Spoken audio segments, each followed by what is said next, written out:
Hey,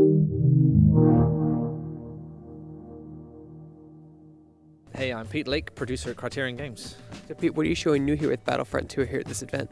So from Criterion, we've brought the Starfighter Assault mode to Battlefront 2.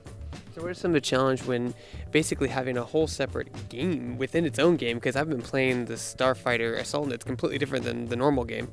It is indeed. It's a very different mode to the normal game. What we've tried to do is bring along all of the same design principles. So we have classes with the Starfighter, it's the same as you do with Troopers in Galactic Assault. And it's also an objective-based game mode for masses of people. So talk about what you learned from past Battlefront games that you've applied and made better to the aerial combat. So something that was really important to us is keeping the Starfighter play accessible, so it's really pick up and play for everyone who loves Star Wars. But something the players really wanted more from Battlefront 1 was much more depth in the control.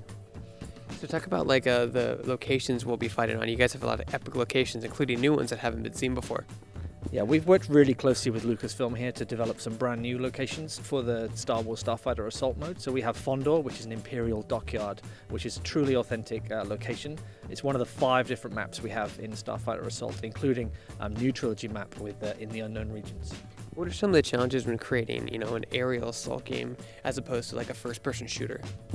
Well, most importantly, the ships can't stop, so we're constantly flying really fast. Sure they can. In space, you just keep going. It's like flying a fighter jet. So you really want to find modes and environments that let you kind of keep moving, get the sense of speed, but also finding ways to give you places to dodge and hide behind. These aren't just open black space. There's everything from debris fields to high atmosphere above the waves.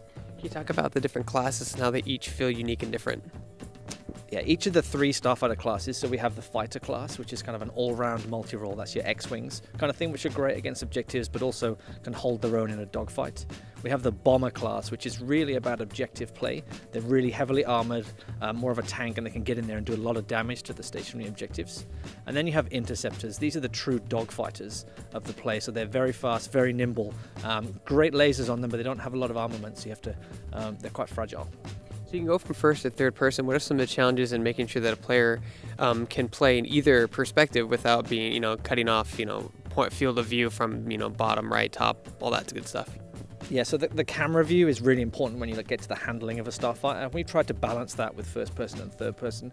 Star Wars gives us some great authenticity moments with first person as well. So if you play first person with the droid ships, you get this kind of droid vision with all this text and stuff, like you're viewing it out of the droid's camera eyes as well.